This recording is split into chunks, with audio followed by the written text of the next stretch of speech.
Hello everyone, welcome back to my channel.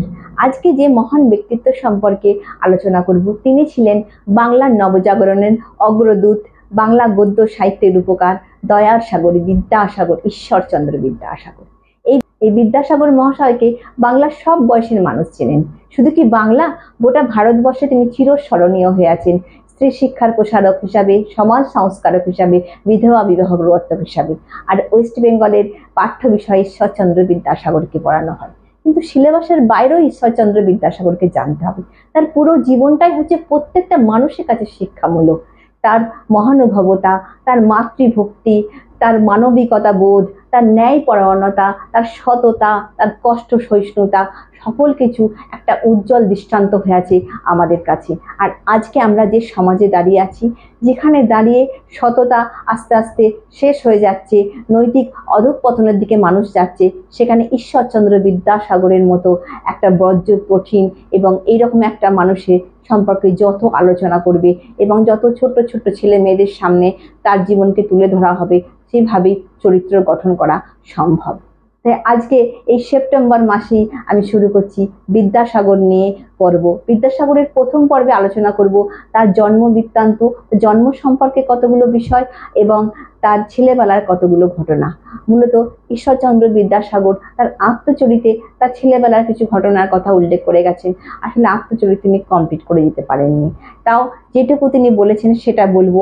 এছাড়া ঈশ্বরচন্দ্র বিদ্যাসাগরের অগ্রজ শম্ভুচন্দ্র বিদ্যারত্ন, তিনি শেষ দিন পর্যন্ত ঈশ্বরচন্দ্র বিদ্যাসাগরের সঙ্গে ছিলেন।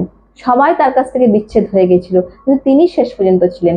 তিনি ঈশ্বরচন্দ্র সম্পর্কে একটি বই লিখেছিলেন, বিদ্যাসাগর চরিত ও ভৌম নিরাশ।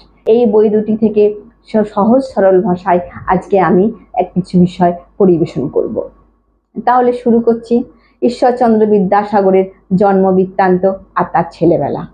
1820 খ্রিস্টাব্দের 26শে সেপ্টেম্বর ইংরেজি, আর বাংলায় 1227 সালে 12ই আশ্বিন মঙ্গলবার দিবা দ্বিপ্রহরে পূর্ব মেদিনীপুর জেলার ঘাটাল মহকুমায় বীরসিংহ গ্রামে একটা দরিদ্র ব্রাহ্মণ পরিবারে জন্মগ্রহণ করেছিলেন ঈশ্বরচন্দ্র বিদ্যাসাগর। ঈশ্বরচন্দ্র বিদ্যাসাগরের পিতার নাম ছিল ঠাকুরদাস বন্দ্যোপাধ্যায় আর মাতার নাম ছিল ভগবতী দেবী। এই ঈশ্বরচন্দ্র নামটা রেখেছিলেন তার পিতামহ রামজয় তর্কভূষণ। আর বিদ্যাসাগর উপাধিটা তিনি পেয়েছিলেন সংস্কৃত কলেজ থেকে 1839 খ্রিস্টাব্দে। আর ঈশ্বরচন্দ্র বিদ্যাসাগর নিজেই তার আত্মচরিতে বলেছেন, এই বীরসিংহ গ্রাম সম্পর্কে বলেছেন যে বীরসিংহ গ্রাম আমার মাতৃপক্ষীয় বা পিতৃপক্ষীয় ভিটা ছিল না। পিতৃপক্ষীয় ভিটা ছিল বনমালীপুরে। বনমালীপুরে রামজয় তর্কভূষণের সাথে বিবাহ হয়েছিল ঈশ্বরচন্দ্র বিদ্যাসাগরের পিতামহী দুর্গামতী দেবীর। কিন্তু বিবাহের কিছুকাল পরই রামজয় তর্কভূষণ দেশত্যাগী হন। মূলত রামজয় তর্কভূষণ ছিলেন ঋষি প্রকৃতির মানুষ, তিনি ঈশ্বর আরাধনায় বেরিয়ে পড়েছিলেন তীর্থযাত্রায়। কিন্তু তার অবর্তমানে তার ভাতৃবর্গ এবং শ্বশুর বাড়ির দুর্ব্যবহারের জন্য দুর্গামতী দেবী বেশি দিন আর বনমালীপুরে থাকতে পারেননি। তিনি চলে আসেন তার পিতৃভিটা এই বীরসিংহ গ্রামে এবং বীরসিংহ গ্রামেই তিনি থেকে যায়। তাহলে বীরসিংহ গ্রাম কি? বীরসিংহ গ্রাম হলো ঈশ্বরচন্দ্র বিদ্যাসাগরের পিতামহী দুর্গামতী দেবীর পৈতৃক ভিটা। এবারে বলা যাক রামজয় তর্কভূষণ সম্পর্কে। রামজয় তর্কভূষণ যখন ফিরে এলেন তীর্থযাত্রা করে প্রায় 8 বছর পর, এসে তিনি বনমালীপুরে জানতে পারেন যে তার পরিবারবর্গ চলে গেছে বীরসিংহ গ্রামে। তিনি সোজা চলে এলেন বীরসিংহ গ্রামে। বীরসিংহ গ্রামে এসে তিনি পরিবারবর্গকে মূলত ফিরিয়ে নিয়ে যেতে এসেছিলেন, কিন্তু দুর্গামতী দেবীর কাছে এসে তিনি যখন সব জানতে পারলেন তার ভাতৃবর্গের দুর্ব্যবহার, তখন তিনি চেষ্টা করলেন ফিরিয়ে নিয়ে যেতে, কিন্তু তিনি পারলেন না। তাই শেষ পর্যন্ত বীরসিংহ গ্রামেই থেকে গেল। তাই এইভাবে বীরসিংহ গ্রাম ঈশ্বরচন্দ্র বিদ্যাসাগরের পরিবারের বসতভিটা হয়ে গিয়েছিল। এই রামজয় তর্কভূষণ ছিলেন অত্যন্ত সাহসী, বলবান, অকুতভয় এবং একজন পণ্ডিত ব্যক্তি। তিনি ঋষি প্রকৃতির মানুষ ছিলেন, ঈশ্বর আরাধনায় তিনি মগ্ন থাকতেন এবং তিনি কাউকে কোনো কথা বলতে তিনি ভয় করতেন না। তিনি সবসময় সৎ পথে চলেছেন এবং সত্য কথা তিনি বলতে কখনো ভয় পেতেন না। কে কি ভাবলো তিনি ভাবেন না, কিন্তু সত্য কথা সবসময় বলেছেন।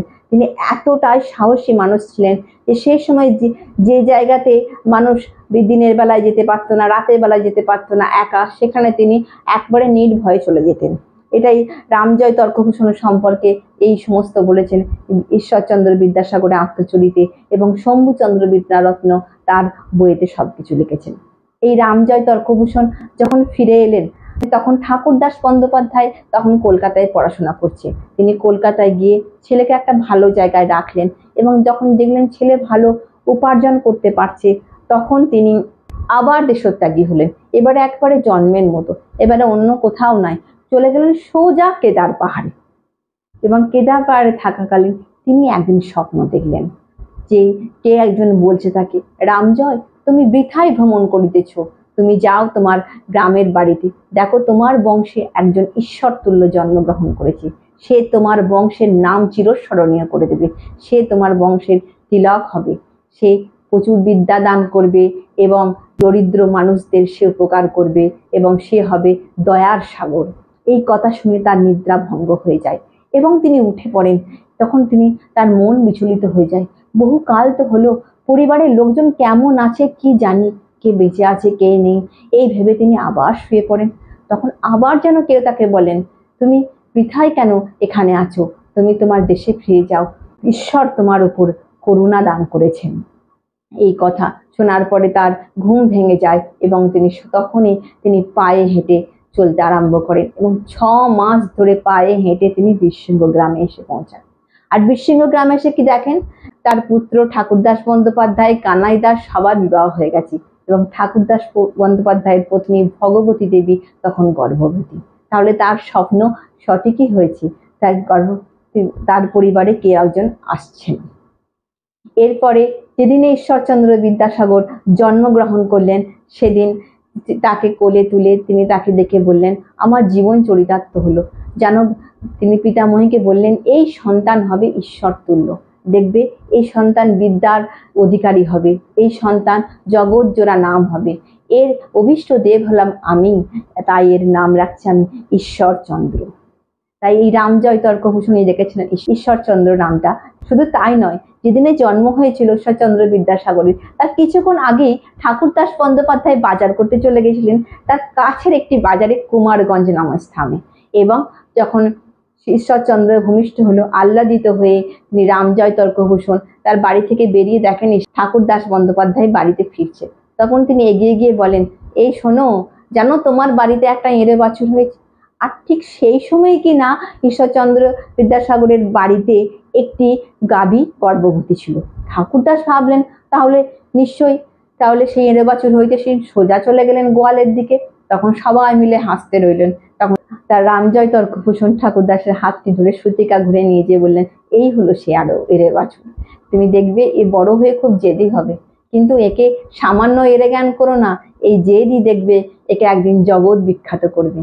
এই সমস্ত ভবিষ্যৎবাণী যে রামজয় তর্কভূষণ তার পিতামহ করেছিলেন, এই সমস্ত কথা শম্ভুচন্দ্র বিদ্যারত্ন তার বিদ্যাসাগর চরিত ভৌমনিরাস গ্রন্থে বলেছিলেন। তাহলে তার পিতামহ প্রথম থেকেই একটা ভবিষ্যৎবাণী করে গেছিলেন ঈশ্বরচন্দ্র সম্পর্কে। এরপরে হলো কি, যখন ঈশ্বরচন্দ্র বিদ্যাসাগরের 5 বছর বয়স হলো, তখন এবারে কোথায় তাকে পড়ানো হবে এই নিয়ে ঠাকুরদাস বন্দ্যোপাধ্যায় এবং তার পিতামহ রামজয় তর্কভূষণ বিচলিত হয়ে পড়লেন। কারণ সেই সময় পাঠশালার সরকার ছিলেন সনাতন বিশ্বাস। এই সনাতন বিশ্বাস যত না পড়াতেন তার থেকে বেশি প্রহার করতেন। তার প্রহারের ভয়ে কোনো ছেলেই এই পাঠশালায় যেতে চাইতো না, তাই ঈশ্বরও যেতে চাইবে না, তাই ওরা খুব চিন্তায় পড়লেন। সেই সময় তারা খুঁজে নিয়ে এলেন কালীকান্ত ভট্টাচার্যকে। এই কালীকান্ত ভট্টাচার্য কিন্তু বীরসিংহ গ্রামেরই নিবাসী ছিলেন, কিন্তু তিনি ছিলেন ভঙ্গকুলীন, তাই প্রচুর পরিমাণে বিবাহ করেছিলেন এবং বিভিন্ন শ্বশুরবাড়িতে এ শ্বশুরবাড়ি ও শ্বশুরবাড়ি করে বেড়াতেন। তাই ঠাকুরদাস বন্দ্যোপাধ্যায় কালীকান্ত ভট্টাচার্যকে নিয়ে এসে তার এই বীরসিংহ গ্রামে পাঠশালা করে দিলেন, এবং সেখানে ঈশ্বরচন্দ্র বিদ্যাসাগর পড়তে আরম্ভ করলেন।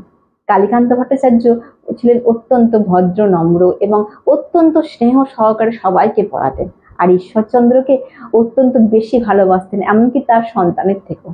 সব সময় পড়াতেন, এমনকি রাতে সন্ধ্যের সময় বসিয়ে নামতা পড়াতেন, অঙ্ক করাতেন, এবং রাত হয়ে গেলে কোলে করে নিয়ে তিনি বাড়িতে নিয়ে যেতেন।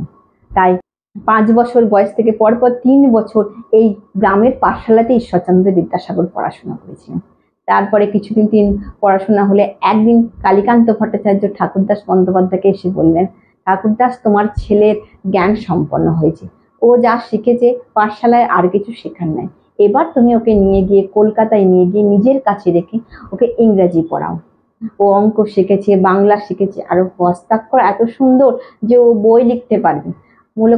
মূলত তখনকার দিনে হাতের লেখার যার ভালো হতো তার খুব কদর ছিল।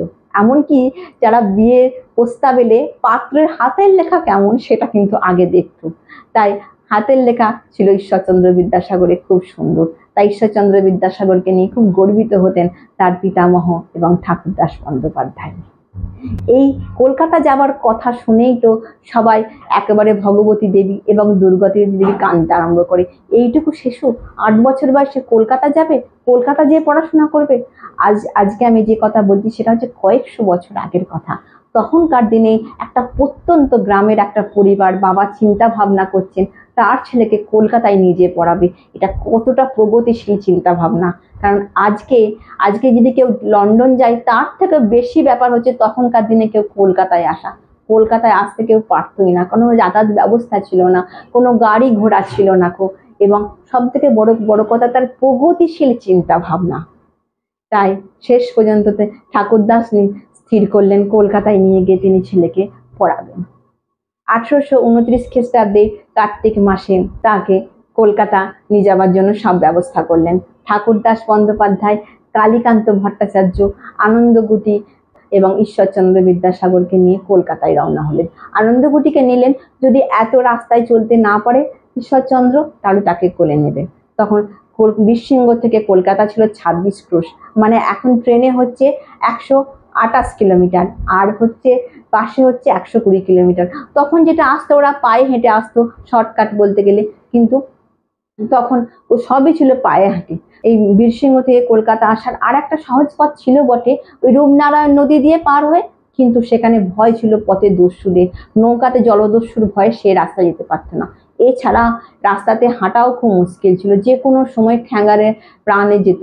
তাই সেরকম একটা বিপদ সংকুল রাস্তা দিয়ে তখনকার দিনে মানুষকে কলকাতা আসতে হতো। পায়ে হেঁটে তারা কলকাতার জন্য যাত্রা করলেন। প্রথমে 6 ক্রোশ হেঁটে তারা পৌঁছালেন পাতুল গ্রাম। পাতুল গ্রাম ছিল ঈশ্বরচন্দ্র বিদ্যাসাগরের মায়ের মামার বাড়ি। মূল কথা তাদেরও মামার বাড়ি বলা চলে, কিন্তু ঈশ্বরচন্দ্র বিদ্যাসাগরের মাতা ভগবতী দেবী মামার বাড়িতেই মানুষ হয়েছিলেন। এই মামার বাড়িটি ছিল ঈশ্বরচন্দ্র বিদ্যাসাগরের অত্যন্ত প্রিয়, অত্যন্ত স্নেহ করতেন। তাই ঈশ্বরচন্দ্র বিদ্যাসাগর তার আত্মচরিতে বারবার মামার বাড়ির সম্পর্কে কথা বলেছেন এবং তাদের শেষ দিকের মধ্যে তিনি তাদের ভরণ পোষণের ভারও নিয়েছিলেন ঈশ্বরচন্দ্র বিদ্যাসাগর। এই পাতুল গ্রামে এক রাত থাকার পরে তারপরের দিন আবার রওনা দিলেন। সেখান থেকে আর এক আত্মীয়র বাড়িতে বলে সেখানে পৌঁছালেন। সেখান থেকে এবারে সালাক্ষা থেকে শালিকা পর্যন্ত ছিল 10 ক্রোশ রাস্তা ছিল। এই সালাক্ষা থেকে শালিকা এই সময় এটা ছিল রাজপথের মতো ছিল, বাঁধানো ছিল এবং এই রাস্তাতে প্রত্যেক জায়গায় একটা করে মাইলস্টোন পোতা ছিল। যখন সালাক্ষা থেকে শালিকা রাজপথে উঠলো তখন বিদ্যাসাগরের চোখে পড়লো সেই মাইলস্টোন গুলো। বিদ্যাসাগর ঠাকুরদাসকে বলে উঠলেন, বাবা এই রাস্তার ধারে হলুদ বাটা শিল পোতা কেন? তার বাবা হেসে বললেন, যে এই হলুদ বাটা শিল নয়, এগুলো মাইলস্টোন। মাইল মানে হচ্ছে রাস্তার কি কতটা দূরত্ব সেটা ঠিক করে, এখান থেকে কলকাতা কত দূরত্ব সেটা এখানে লেখা আছে। স্টোন মানে হচ্ছে পাথর। আচ্ছা, 1 মাইল মানে হচ্ছে 8 ক্রোশ। এটা তার বাবা তাকে বুঝিয়ে দিলেন। সে তখন বললো, বাবা এটা কি লেখা আছে? এটা 19 লেখা আছে। যেটা 1 এটা ইংরাজি নয়। ঠিক আছে, তাহলে আমি এখানেই 1 থেকে 10 পর্যন্ত ইংরাজি সংখ্যাটা শিখে ফেলতে পারবো, বলো। তাই তুমি শেখো।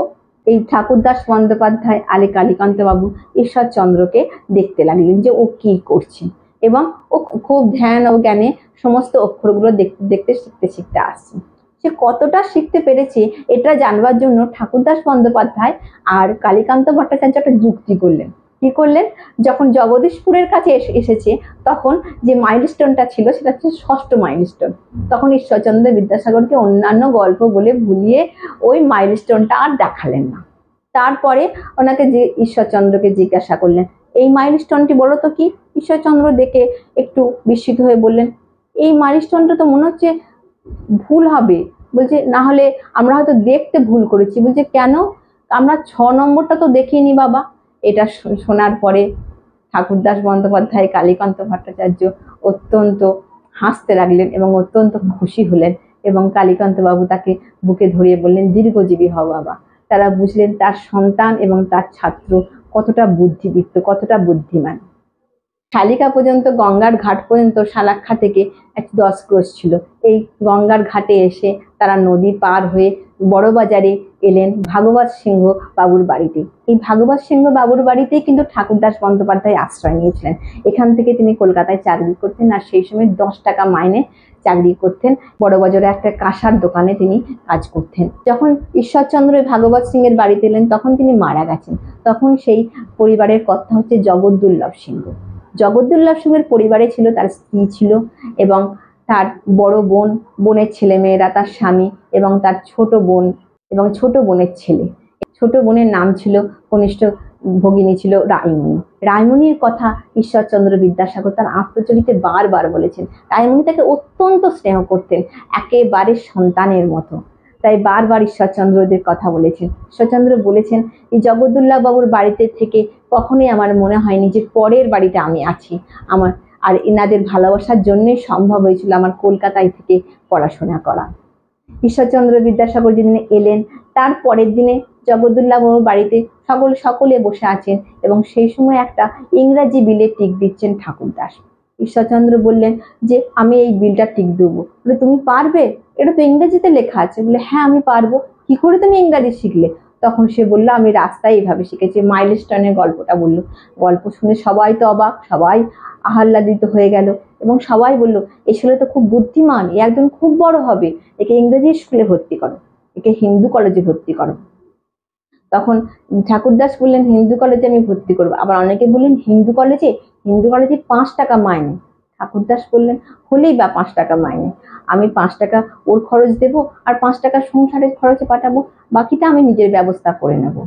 এবং অনেকে বললেন যে সামনে ওই স্কুল না হলেও কোনো অন্য বিনা বেতনে ইংরেজি স্কুলে ভর্তি করলে হবে। ইংরেজিটা শিখে নিলে মোটামুটি সাহেবদের দোকানেও কাজ করতে পারবে, কোনো রকম ভালো রোজগার করতে পারবে। ঠাকুরদাস খুব বিব্রত বোধ করলেন। তিনি বললেন, আমি আমার ছেলেকে আমার দুঃখ ঘোচাইবার জন্য পড়াশোনা করাইনি। আমি আমার জীবনে আমি পড়াশোনা করতে পারিনি। সংসারের তাড়নায় দুঃখের জন্য আমাকে কাজ করতে হয়েছিল। আমি চাই আমার ছেলে সংস্কৃত পণ্ডিত হোক, সংস্কৃত পাণ্ডিত্য অর্জন করে দেশের গ্রামে যে একটা চতুষ্পাটি হলো। আমার বংশধরের সবাই হচ্ছে সংস্কৃত পণ্ডিত। এই নিয়ে আলাপ আলোচনা চললো। এর মধ্যেই কি করবে, ঠাকুরদাস বন্দ্যোপাধ্যায় তার ঈশ্বরচন্দ্রকে এই জগদ্দুর্লভ বাবুর বাড়ির পাশেই একটি পাঠশালা ছিল শিবচরণ মল্লিকের বাড়িতে, সেখানে তাকে পাঠালেন। সেখানে জগদ্দুর্লভ বাবু পরিবারের সবাই পড়ে। কিছুদিন পড়ার পরে ঈশ্বরচন্দ্র ঠাকুরদাসকে বললেন যে, বাবা, এই পাঠশালায় তো নতুন কিছু শেখাই না, যা কিছু শেখায় সে তো আমি আগেই গ্রামের পাঠশালাতে শিখেছি। যদি নতুন কিছু নাই শিখতে পারি তাহলে বিদেশে পড়াশোনা করে কি হবে? ছেলের এই কথা শুনে ঠাকুরদাস যেমন খুশিও হলেন ছেলের পড়াশোনার আগ্রহ দেখে, আবার তিনি বিব্রত বোধ করলেন যে না, ছেলেকে আমার ভালো জায়গায় পড়াতে হবে। ঠিক সেই সময় জগদ্দুর্লভ বাবুর বাড়িতে বহু মানুষজন আসা যাওয়া ছিল। সেই সূত্রে ঠাকুরদাস বন্দ্যোপাধ্যায়ের সঙ্গে পরিচয় হয়েছিল সংস্কৃত কলেজের ব্যাকরণের 3য় শ্রেণীর অধ্যাপক গঙ্গাধর তর্কবাগীশ মহাশয়ের। গঙ্গাধর তর্কবাগীশ মহাশয় ঠাকুরদাসকে উপদেশ দিলেন, তুমি তোমার সন্তানকে সংস্কৃত কলেজে ভর্তি করো। সংস্কৃত কলেজে 5-6 মাস পড়ার পরে সে পরীক্ষায় উত্তীর্ণ হলে 5 টাকা বেতন পাবে। তারপরে ব্যাকরণের মুগ্ধ বোধ দিয়ে সে পড়াশোনা শুরু করবে। 3 বছর পরে ব্যাকরণের ব্যুৎপত্তি হলে সে কাব্যের শ্রেণীতে পৌঁছাবে। এতে তার সংস্কৃত পাণ্ডিত্য অর্জন হবে, যেটা তোমার দেশের টোলে কখনোই সম্ভব নয়। এছাড়া ঈশ্বরচন্দ্র বিদ্যাসাগরের মায়ের মামা ছিল রাধামোহন। সেই রাধামোহনের পিতৃব্য পুত্র মধুসূদন বাচস্পতি সেই সময় সংস্কৃত কলেজে অধ্যয়ন করতে এবং বৃত্তিও পেত। সেই মধুসূদন বাচস্পতি ঠাকুরদাসকে পরামর্শ দিলেন যে আমি ঈশ্বরকে সংস্কৃত কলেজে ভর্তি করো। সংস্কৃত কলেজে ভর্তি করলে ও বৃত্তি পাবে, সংস্কৃত কলেজে সংস্কৃত পাণ্ডিত্য অর্জন করবে, আর সেখানে ল পরীক্ষায় যদি উত্তীর্ণ হতে পারে তাহলে সে ওই উচ্চ আদালতে সে বড় একটা জায়গায় পৌঁছাতে পারবে এবং ইচ্ছা করলে সে চাকরি করতে পারে, ইচ্ছা করলে আরো পড়াশোনা করতে পারে, এতে তার পাণ্ডিত্য অর্জন হবে। এই সমস্ত চিন্তা ভাবনা করে ঠাকুরদাস বন্দ্যোপাধ্যায় স্থির করলেন তিনি তার ছেলেকে ইংরাজি স্কুলে নয় সংস্কৃত কলেজে পড়াবেন, সংস্কৃতে পাণ্ডিত্য অর্জন করাবেন। তাই 1829 খ্রিস্টাব্দে জুন মাসের প্রথম দিকে ঈশ্বরচন্দ্রকে ঠাকুরদাস বন্দ্যোপাধ্যায় সংস্কৃত কলেজে ভর্তি করলেন। পটলডাঙ্গায় গভর্নমেন্ট সংস্কৃত কলেজে ব্যাকরণে তৃতীয় শ্রেণীতে ভর্তি করলেন। যখন তিনি তাকে ভর্তি করলেন তখন তার বয়স ছিল মাত্র 9 বছর। এরপর থেকে শুরু হয়েছিল ঈশ্বরচন্দ্র বিদ্যাসাগরের জীবনের নতুন দিগন্ত। একটা পল্লী গ্রামের প্রত্যন্ত গ্রাম থেকে উঠে এসে একটি বালক কলকাতায় পড়াশোনা করতে আরম্ভ করেছে। এটা হচ্ছে একটা বিশাল ব্যাপার। আজকে ভিডিওতে আমি ঈশ্বরচন্দ্র বিদ্যাসাগরের জন্ম বৃত্তান্ত এবং তার ছেলেবেলার কিছু ঘটনা তোমাদের সামনে তুলে ধরলাম। এর পরবর্তী ভিডিওতে তার কলকাতার শিক্ষা জীবন এবং কর্মজীবন নিয়ে আলোচনা করব। তাহলে আজকে এখানেই শেষ করছি, এরপরে আবার দেখা হবে। তোমরা সবাই ভালো থেকো।